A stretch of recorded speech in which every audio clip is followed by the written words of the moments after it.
Programme کو آگے بڑھاتے ہوئے میں تذکیر کے لیے جناب سید ذیشان اختر صاحب سے گزارش کروں گا کہ اسٹیج پر تشریف لائیں اور ہمیں عنایت فرمائیں. جناب سید ذیشان اختر صاحب. السلام علیکم ورحمۃ اللہ وبرکاتہ. نحمدہ ونصلی علی رسولہ الکریم. اما بعد اعوذ باللہ من الشیطان الرجیم. بسم اللہ الرحمن الرحیم. قال اللہ تعالی فی القرآن المجید وفرقان الحمید. یا ایہا الذین آمنوا اتقوا اللہ حق تقاتہ ولا تموتن الا وانتم مسلمون.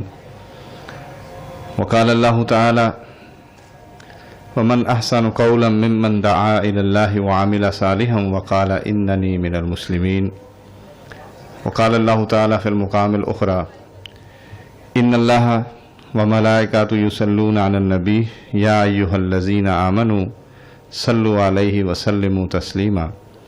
اللہم صلی علی محمد وعلی آل محمد کما صلیت علی ابراہیم وعلی آل ابراہیم انک حمید مجید. اللہم بارک علی محمد وعلی آل محمد کما بارکت علی ابراہیم وعلی آل ابراہیم انک حمید مجید. صدق اللہ العظیم. انتہائی قابل صد احترام معزز مہمانان گرامی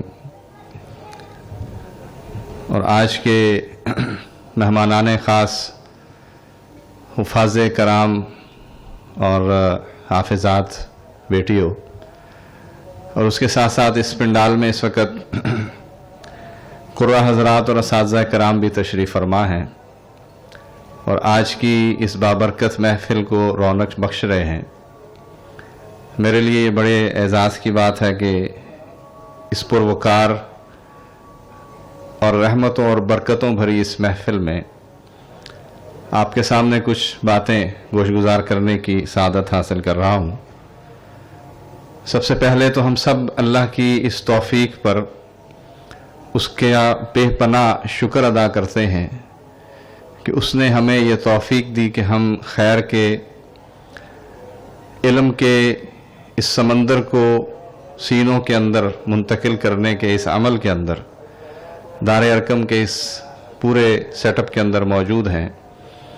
اور اس وقت پورے پاکستان میں سالانہ بنیادوں پر کم و بیش 2,500 سے 3,000 حفاظ کرام دار ارقم کے مختلف اسکولوں سے پورے پاکستان کے اندر حفظ کی سعادت حاصل کر کے معاشرے کے اندر اپنا کردار ادا کرنے کی صحیح اور جد و جہد کر رہے ہیں. اور یہ رب کی بہت بڑی توفیق ہے. اور یہ جو نوجوان ہمارے بیٹے اور بیٹیاں یہاں پر تشریف فرما ہیں، سچی بات تو یہ ہے کہ یہ رب کی بہت بڑی توفیق ہے کہ جو ان کو نصیب ہوئی ہے. رب کا کلام ہے اور اس نے یہ کلام حضرت جبریل علیہ السلام کے واسطے سے نبی آخر الزماں آقا نامدار محمد مصطفیٰ صلی اللہ علیہ وسلم کے سینہ اقدس کے اوپر منتقل کیا 23 سال کم و بیش کے عرصے میں.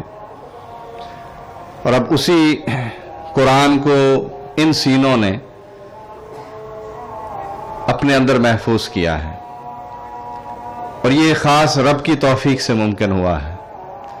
ظاہر ہے کہ رب انسانوں کو چنتا ہے اور اسی نے یہ انتخاب کیا ہے کہ انہوں نے ان چنیدہ بچوں کو اللہ رب رحمان نے یہ سعادت عطا فرمائی ہے. اور ظاہر ہے کہ اس سعادت کے اندر جہاں یہ بچے شامل ہیں، ان کے والدین بھی شامل ہیں، ان کے ساتھ ان کے اساتذہ کرام بھی شامل ہیں اور پھر ادارے کے منتظمین بھی شامل ہیں.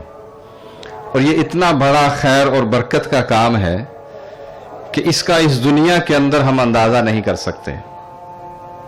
اذان ہو رہی ہے، اذان ہم سن لیتے ہیں، اس کے بعد پھر گفتگو آگے بڑھیں گے.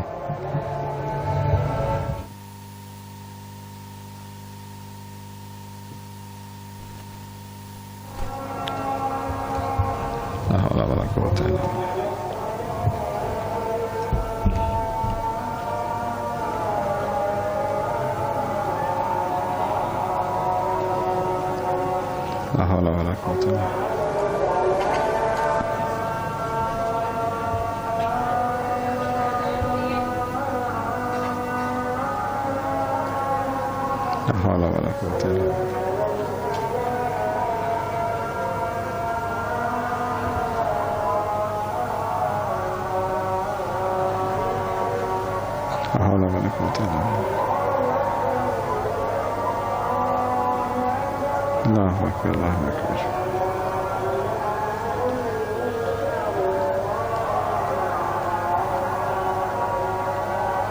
لا الہ الا اللہ محمد دعوت التوبہ والصلاۃ القائمۃ محمد رسول اللہ. توفیق کی میں بات کر رہا تھا. یہ خاص اللہ کی رحمت ہوتی ہے. پیارے آقا نے فرمایا ہے کہ انسان کا دل رب رحمان کی اس طرح دو انگلیوں کے درمیان ہے. رب جس طرف چاہے اسے پھیر سکتا ہے. اور پھر یہ بھی آقا نے فرمایا کہ انسان کے ساتھ جب اللہ رب رحمان کو رحمت کا معاملہ، بھلائی کا معاملہ، نیکی کا معاملہ کرنا چاہتا ہے تو اس انسان کو دین کی سمجھ بھی عطا کرتا ہے، نیکی کی توفیق بھی دے دیتا ہے. یہ جو ہم بہت سارے کام کر رہے ہوتے ہیں، یہ ہمارا اپنا زوم ہوتا ہے کہ شاید یہ ہم کر رہے ہیں، حالانکہ وہ تو وہ ذات ہے کہ اس کے علم میں ہے کہ اس پوری کائنات میں بھی پتا اس کے اذن کے بغیر جنبش نہیں کرتا. وہی دلوں کو کھولتا ہے، وہی یہ سعادت دیتا ہے، وہی یہ توفیق بخشتا ہے. لیکن ہمیں بعض اوقات اس کا احساس نہیں ہوتا. میں اکثر ایک واقعہ سناتا بھی ہوں، سچا واقعہ ہے. مولانا اشرف علی تھانوی صاحب کا وہ مشہور و معروف واقعہ کہ جامع مسجد دہلی کے سیڑھیوں کے اوپر بیٹھا ہوا وہ مسواک بیچنے والا، جس سے انہوں نے پوچھا کہ تم کب سے یہاں بیٹھے مسواک بیچ رہے ہو؟ اس نے کہا کم و بیش 30 سال کا عرصہ گزر گیا انہی سیڑھیوں میں، اسی دروازے کے نیچے بیٹھ کر میں آنے جانے والے مسجد میں نمازیوں کو مسواک بیچتا ہوں. ظاہر ہے جامع مسجد دہلی ایک بہت بڑی مسجد ہے، فن تعمیر کا شاہکار ہے، لوگ دور و نزدیک سے آتے ہیں اس کو دیکھنے. تو حضرت نے فرمایا کہ پھر تو تم بڑے خوش نصیب ہو کہ تم اس مسجد میں 5 وقت نماز پڑھنے کی سعادت حاصل کرتے ہو، کہ جس میں نماز پڑھنے کے لیے لوگ دور دراز کا سفر کر کے آتے ہیں. لیکن اس کا جواب کیا تھا؟ اس نے کہا کہ 30 سال ہو گئے حضرت، کبھی مسجد کی دہلیز کو میں کراس نہیں کر سکا، مسجد کے صحن میں نہیں جا سکا. رب نے توفیق نہیں دی. مسواک بیچتا ہے لیکن نماز ادا نہیں کر سکا. تو یہ رب کی بہت بڑی توفیق ہے. اور آج یہ جو حفظ قرآن ہے، تحفیظ قرآن ہے، ابھی ہم نے وہ آیت کا ترجمہ بھی سنا کہ اللہ رب رحمان فرماتے ہیں کہ میں ہی اسے نازل کرنے والا ہوں اور میں ہی اس کی حفاظت کرنے والا ہوں. لیکن ظاہر ہے کہ حفاظت کے بہت سے طریقوں میں جو ایک معروف اور سب سے اچھا طریقہ ہے جو رب نے سینوں کے اندر اس قرآن کو محفوظ کرنے کی گنجائش پیدا کی ہے، یہ انسان کا دل ہے کہ جو اس کلام کو تھام لیتا ہے. نہیں تو خود رب نے یہ فرمایا ہے کہ اگر یہ پہاڑوں پر نازل کر دیا جائے تو تم دیکھو کہ وہ اس کی ہیبت سے پھٹے پڑتے ہیں. اور اسی لیے دنیا کے اندر بھی جن لوگوں نے حفظ کی سعادت حاصل کی ہے، ان کے مقام رب رحمان نے اپنے پیارے نبی کے ذریعے سے جو ہم تک پہنچائے ہیں. یعنی مسجد کے اندر یا کسی جگہ پر بھی نماز کی امامت کا مسئلہ ہو تو پیارے نبی نے فرمایا کہ امامت وہ کروائے گا کہ جو تم میں زیادہ قرآن کو جانتا ہے، زیادہ قرآن پڑھا ہوا ہے. غزوہ احد کا وہ واقعہ بھی ہمارے ذہنوں میں ہے کہ جب صحابہ کرام کی نعشیں جو ہیں ان کو تدفین کا مرحلہ پیش آیا تو آقا نے کیا فرمایا کہ جس نے زیادہ قرآن جس کو یاد ہے، اور صحابہ کرام اس کی تصدیق کرتے تھے، تو پہلے اس کی تدفین کی جاتی تھی، پہلے اس کو لحد میں اتارا جاتا تھا. اور آخرت کے اندر تو حفاظ کے ان کے تو معاملات ہی مختلف ہیں، یعنی جس کا ہم تصور بھی نہیں کر سکتے. وہ تو الفاظ کے اندر اللہ کے نبی صلی اللہ علیہ وسلم نے وہ ہمارے چشم تصور میں دنیا کی مثال کے مصداق بتایا ہے کہ ایسا خوبصورت تاج ان کے والدین کو پہنایا جائے گا کہ جس کی چکا چوند جو ہے وہ مشرق اور مغرب کو شرما دے گی. لیکن ظاہر ہے کہ ہم اس کا اندازہ نہیں کر سکتے. اور پھر ان کا مقام ان جنتوں کے اندر کہ جن میں جانے کی ہم میں ہر ایک کو طلب ہے. یعنی اگر میں یہاں پر بیٹھے ہوئے کسی سے بھی پوچھوں یا آپ سب سے ہی پوچھ لوں کہ آپ میں سے کون ہے کہ جو جنت میں نہیں جانا چاہتا، آپ سب کہیں گے کہ ہم تو جنت کے متلاشی ہیں، جنت چاہتے ہیں، اللہ کے غضب سے بچنا چاہتے ہیں. لیکن اسی جنت کے بارے میں خود کیا فرمایا؟ پیارے آقا نے فرمایا کہ جب جنتی اس حفظ قرآن کی بدولت جب جنت میں داخل کیا جائے گا تو اس کا جنت میں مقام کیا ہوگا کہ حکم ہوگا کہ جس طرح قرآن پڑھتے تھے دنیا کے اندر، آج یہاں پر پڑھتے جاؤ اور آگے بڑھتے ہوئے اپنے مرتبے کو پہنچتے جاؤ اور مرتبہ اس کا بلند ہوتا جائے گا. اور پھر یہ بھی کتنی بڑی سعادت ہے، کہنے کو تو الفاظ ہیں لیکن کبھی ہم تنہائی میں سوچیں تو صحیح کہ وہ رب کے جس کے دربار کے آگے کوئی بنی نوع انسان اپنے قدموں کو جنبش نہیں دے سکے گا جب تک اپنی زندگی کے گزرے ہوئے لمحات کو اس کا محاسبہ اور اس کا جائزہ پیش نہیں کر سکے گا. یعنی وہ جو ہمیں خبر ملتی ہے کہ 5 سوالات پوچھے جائیں گے، کہنے کو تو چھوٹے سوالات ہیں لیکن پوری زندگی کا نقشہ اس کے اندر پوشیدہ ہے کہ عمر کن کاموں میں گزار کر آئے تھے، جوانی کہاں بتا کر آئے ہو، مال کہاں سے کمایا تھا، کہاں پر خرچ کیا ہے، اور علم جو حاصل کیا تھا اس پر عمل کتنا کر آئے ہو. پیارے آقا نے فرمایا کہ انسان اپنے قدموں کو نہیں ہلا سکے گا رب رحمان کے دربار سے. اس قیامت کی گھڑی کے اندر اگر کوئی سہارا بنے گا تو وہ پھر یہ قرآن بنے گا. اور فرمایا کہ قرآن اپنے پڑھنے والے کی سفارش کرے گا.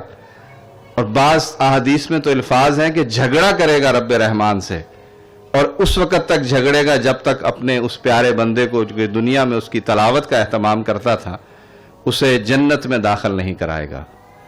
تو یہ وہ بابرکت کلام ہے. لیکن یہاں رک کر، وقت بھی میرا ختم ہونے والا ہے، میں متوجہ کرنا چاہوں گا اپنے ان نوجوانوں کو.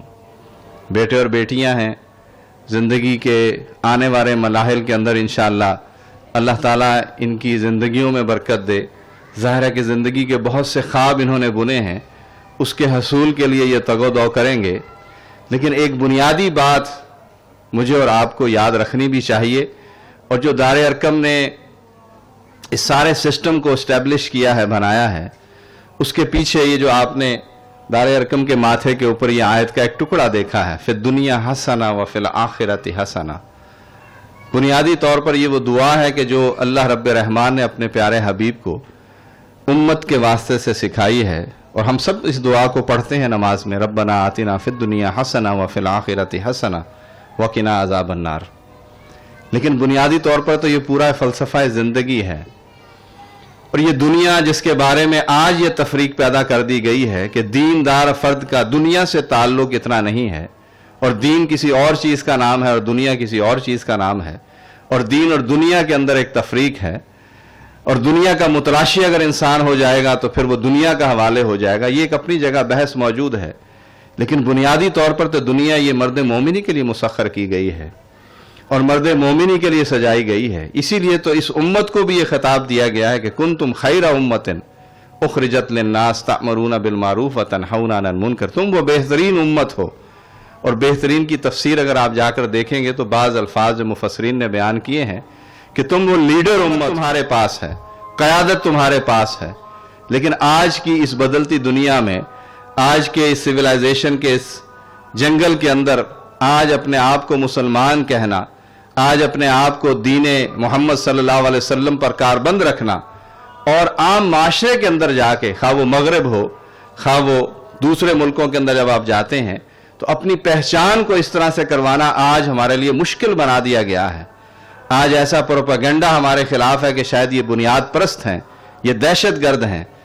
اس ٹوٹی ہوئی کڑی کو ہم جوڑنا چاہتے ہیں کہ ہمارا ماضی بے داغ ماضی ہے، اور اسلام نے، دین محمد صلی اللہ علیہ وسلم نے دنیا کے اندر امن کا پیغام دیا ہے. اور یہ جو سارے حفاظ ہیں یہ اسی امن کے پیمبر بن کر اگر اپنی زندگی اور اپنے کردار سے معاشرے کے اندر وہ تصویر کھینچنے میں کامیاب ہوتے ہیں کہ جو قرآن کے پڑھنے والے ہیں، جو قرآن کی تعلیم اپنے سینوں میں جاگزیں کیے ہوئے معاشرے کے اندر موجود ہیں، یہ انسان ہیں، بھلے انسان ہیں، محبت کرنے والے، غم گسار انسان ہیں، لوگوں کے ساتھ بھلائی کرنے والے ہیں اور انسانوں کے خیر خواہ ہیں. یہ تصور اگر ہم اس میں قائم کر سکیں، اور یہ تصور قائم کرنا چاہیے ہمیں. آج جو بدلتے ہوئے حالات کے اندر جو ہمیں نکو بنایا جاتا ہے، یہ وہ لاٹ ہے، یہ وہ نوجوانوں کی ٹیم ہے کہ جس نے آگے بڑھ کر معاشرے کے اندر اس رنگ کو تبدیل کرنا ہے. اور ہمارا ماضی بہت شاندار ماضی ہے. میرا اور آپ کا مسئلہ یہ ہے کہ ہمیں ہمارے ماضی سے کاٹا گیا ہے، اور ہمارے سامنے رول ماڈل ان لوگوں کو بنا کر پیش کیا جاتا ہے کہ جو اس ماڈل اور ان ماڈلز کے سامنے ان کے خاک پا کے برابر بھی نہیں ہیں. اور اگر میں آپ کے سامنے بہت سے واقعات بیان کرنا کروں تو شاید اس کے لیے تو بہت سا وقت چاہیے، لیکن میں صرف آخر میں آپ کے سامنے قرآن عظیم الشان کے چند حقوق ضرور بیان کرنا چاہوں گا، اور یہ حقوق میرے اور آپ سب کے لیے ہیں کہ جو اس قرآن کو ماننے والے ہیں۔ ظاہر ہے کہ یہ قرآن اللہ کا کلام ہے، اللہ رب رحمان نے اس کو اپنا کلام کہا ہے، اور یہ یقینی طور پر اللہ کا کلام ہے، انسان کا نہیں ہے۔ جب ہم کوئی سورت پڑھتے ہیں تو گویا ہم اللہ سے ہم کلام ہوتے ہیں، اس کا کلام پڑھ رہے ہوتے ہیں، اور اس پر ایمان لائے بغیر ہمارا ایمان معتبر نہیں ہے۔ لیکن اس ایمان کے ساتھ اس قرآن کے چند حق ہیں جو مجھے اور آپ کو اپنی زندگیوں میں جس کا جائزہ لینا چاہیے کہ ہم یہ حق ادا کر رہے ہیں کہ نہیں ادا کر رہے۔ قرآن نے، مفسرین نے یہ بیان کیا ہے کہ 5 حقوق مسلمان کے اوپر قرآن کے ہیں۔ پہلا حق اس کا ہے کہ اس کو تسلیم کیا جائے، اس پر ایمان لایا جائے، اور ایمان بالقلب کی یہاں پر تعبیر یہ ہے کہ یہ صرف زبان سے ادا نہ ہو بلکہ دل اس کی گواہی دینے والا ہو۔ اور دل کی گواہی کیا ہے؟ کہ انسان اس کی تصدیق کرے کہ یہ اللہ کا کلام ہے، اس میں جو کچھ بھی ہے وہ سچ ہے، جو بشارتیں ہیں وہ حقیقت ہیں، اور جن چیزوں کی وعید ہے وہ بھی حقیقت ہے۔ اس کا دوسرا حق یہ ہے کہ اس کی تلاوت کی جائے، اس کو پڑھا جائے، اور اللہ کے نبی نے تو فرمایا کہ اپنی آوازوں کے ساتھ اس کی قرآن کو پڑھنے کو زینت دینے کی ضرورت ہے۔ اور پیارے آقا نے فرمایا، بہت سی مثالیں ہیں، میں ایک مثال دے دیتا ہوں۔ حضرت عبداللہ بن مسعود رضی اللہ تعالیٰ عنہ بڑے اللہ کے نبی صلی اللہ علیہ وسلم کے ایسے صحابی تھے کہ جن کی بہت عظمت ہے، اور ان کے بارے میں ایک واقعہ بھی بڑا معروف ہے کہ جب یہ ان کی ٹانگیں، پنڈلیاں بہت پتلی پتلی تھیں، کمزور تھیں، تو ایک درخت پر چڑھنے لگے تو پنڈلیاں ننگی ہوئیں نظر آئیں، تو صحابہ کرام ان کی باریک اور چھوٹی پنڈلیوں کو دیکھ کر ہنس پڑے۔ تو اللہ کے نبی صلی اللہ علیہ وسلم نے فرمایا کہ تم اس پر ہنس رہے ہو، عبداللہ بن مسعود کی یہ پنڈلیاں اگر ایک پلڑے میں رکھ دی جائیں تو اللہ کے ہاں یہ جو احد کا پہاڑ ہے اس سے زیادہ بھاری ہیں۔ اور عبداللہ بن مسعود کے بارے میں اللہ کے نبی صلی اللہ علیہ وسلم نے فرمایا کہ جس طرح عبداللہ بن مسعود قرآن پڑھتے ہیں، ٹھیک اسی لہجے میں جبریل علیہ السلام قرآن پڑھا کرتے تھے۔ یعنی اگر کسی کو جبریل علیہ السلام کا قرآن پڑھنا سننا چاہتا ہے تو وہ عبداللہ بن مسعود کی تلاوت کو دیکھے۔ اسی طرح بہت سے صحابہ کرام کے بارے میں آپ نے یہ بشارتیں دی ہیں، تو امت کے لیے بھی یہ فرمایا، اور یہ قرآن کا حق ہے کہ اس کو اپنی آواز سے زینت دی جائے۔ قرآن کا تیسرا حق یہ ہے کہ اس کا پڑھتے ہوئے اس پر تدبر کیا جائے، اس پر غور و فکر کیا جائے۔ گویا اس کا معنی یہ ہے کہ اس کا ترجمہ ظاہر ہے یہ ہماری زبان میں نہیں ہے، تو ہر مسلمان کے لیے ضروری ہے کہ قرآن کو سمجھ کر پڑھے، اس کے معنی اور مفہوم سے آگاہی حاصل کرے، اس پر تفکر اور تدبر کرے کہ قرآن مجھ سے کیا کہتا ہے، اللہ مجھ سے کیا مطالبہ کرتا ہے۔ اور قرآن کا چوتھا حق یہ ہے کہ جو اس پر احکامات جو آئے ہیں اس پر وہ کاربند ہو جائے، اپنے کردار میں قرآن کی تفسیر بنے، یعنی قرآن پر وہ عمل کرنا شروع کر دے۔ ظاہر ہے یہ حفاظ کرام ہیں، ان سے یہی توقع ہے، لیکن اس کے ساتھ ساتھ جو باقی لوگ بیٹھے ہیں جو حفاظ نہیں ہیں ان سے بھی یہی توقع ہے۔ اور پانچواں حق جو قرآن کا مفسرین بیان کرتے ہیں وہ یہ ہے کہ پھر اس کی دعوت کو، اس کے کلام کو، اس کے پیغام کو انسانوں تک پہنچایا جائے۔ گویا تبلیغ اور اقامت کا کام بھی قرآن کے حقوق میں سے حق ہے۔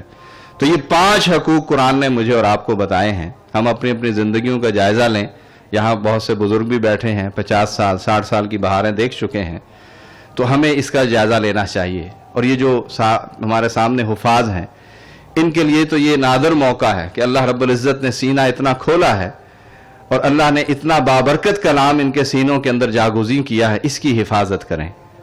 ظاہر ہے کہ جس طرح پرنسپل صاحبہ نے کہا ہے کہ بار بار اس کی دہرائی کی جائے، لیکن میں اس سے آگے بڑھ کر کہتا ہوں کہ آپ اس کو سیکھیں، یہ ہم سے کیا کلام کرتا ہے، ہمیں کیا ہدایت دیتا ہے، پھر خود بھی اس پر کاربند ہوں اور اس کے پیغام کو آگے پہنچانے والے آپ بنیں گے تو انشاءاللہ اللہ کی رحمتیں آئیں گی۔ اور یہ جو پھر دنیا حسنہ ہے یہ اسی مصداق ہے کہ دنیا کی تمام حسنات وہ تو پھر آپ کے لیے موجود ہیں۔ A Muslim is born to be lead، یہ تو بہت بڑی کہاوت ہے کہ مسلمان تو پیدا ہی لیڈ ہونے کے لیے کیا ہے کہ اس نے قیادت کرنی ہے، لہذا آپ آگے بڑھیے اور قیادت کیجئے۔ اللہ تعالیٰ مجھے اور آپ کو عمل کرنے کی توفیق عطا فرمائے۔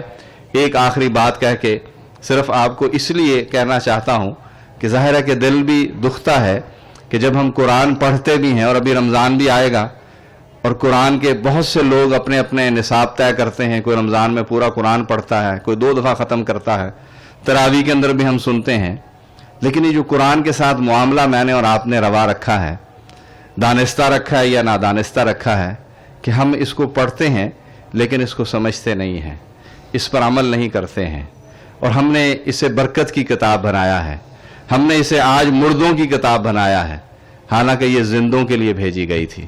آج ہم اسے قرآن خوانی میں پڑھتے ہیں لیکن اپنی عملی زندگی میں ہم اس کو جگہ دینے کے لیے تیار نہیں ہیں۔ آج ہم اس کے کلام کے الفاظ کو پڑھتے ہیں برکت کے لیے، لیکن یہ تو انسانوں کو امامت کے راستے پر لے جانے کے لیے آئی ہے۔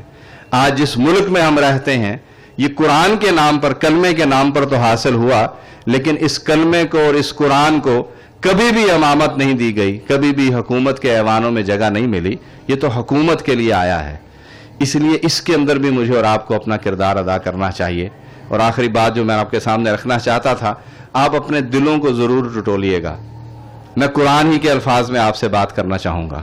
قرآن نے اپنے ماننے والوں کو، جو اس کو مانتے ہیں، ظاہر ہے ہم سب کا دعویٰ ہے کہ قرآن جو ہے وہ اللہ کی کتاب، ہم سب ایمان لائے ہیں، لیکن قرآن نے اپنے ماننے والوں کی چند صفات بیان کی ہیں۔ کبھی آپ کو موقع ملے آج کے پروگرام کے بعد تو یہ ٹیک ہوم میسج ہے کہ تنہائی کے اندر ضرور غور کیجئے گا۔ قرآن نے یہ کہا ہے کہ جب میرے ماننے والوں کے سامنے میری آیات پڑھی جاتی ہیں تو ان کی کیفیت یہ ہوتی ہے کہ ان کے کھالیں ڈھیلی پڑ جاتی ہیں، ان کے رونگٹے کھڑے ہو جاتے ہیں، ان کی آنکھوں سے آنسو رواں ہو جاتے ہیں، اور وہ منہ کے بل سجدے میں چلے جاتے ہیں۔ یہ اس نے علماء کی بات نہیں کی ہے، قرآن کہتا ہے کہ جو میرے ماننے والے ہیں۔ تو بس یہ آخری بات یہ ہے کہ آپ دل کو ٹٹولیے ضرور، کہ 40 سال، 50 سال، 30 سال، 20 سال، جتنی بھی عمر اللہ نے آپ کو دی ہے، کبھی کوئی ایسا لمحہ آیا ہے، کبھی کوئی ایسی رات کی گھڑی آئی ہے، کبھی کوئی دن کا ایسا لمحہ آیا ہو کہ آپ قرآن کی تلاوت کر رہے ہوں اور قرآن نے آپ کو اپنے ساتھ وہ بہا کر لے جائے، ایسی خشیت طاری ہو، ایسا اللہ کا رعب آپ پہ طاری ہو جائے کہ آپ کی آنکھوں سے کوئی ایک قطرہ بھی نکل آیا تو یقیناً آپ خوش نصیب ہیں۔ لیکن اگر ایسی کیفیت نہیں ہے تو پھر ہم اپنے پڑھنے پر غور کریں، پھر قرآن کے مطلب کو ہم نہیں سمجھے ہیں، پھر اس کی عظمت کو نہیں ہم پہنچے ہیں۔ ابھی بھی وقت ہے، ہمیں اس کی عظمت کو پہنچنا ہے، تو پھر اس کو پڑھا بھی جائے، اس کو سمجھا بھی جائے، اس پر عمل کرنے کا مصمم ارادہ بھی کر لیا جائے، پھر اس کی رحمتیں بے پایا ہیں، پھر اس کی برکتیں ہم شمار نہیں کر سکتے۔ اس کی بہت رحمتیں آئیں گی اگر ہم اس کے راستے پر چلنے کے لیے تیار ہو جائیں۔ اللہ تعالیٰ مجھے اور آپ کو عمل کی توفیق عطا فرمائے۔ بہت مبارکباد، بہت سی نیک تمنائیں اپنے ان بیٹے اور بیٹیوں کے نام کہ جنہوں نے زندگی کا ایک قیمتی اور سب سے قیمتی اثاثہ اپنے دلوں میں اللہ کی توفیق سے محفوظ کیا ہے۔ اللہ تعالیٰ عمل کی توفیق عطا فرمائے۔ وآخر دعوانا الحمدللہ رب العالمین۔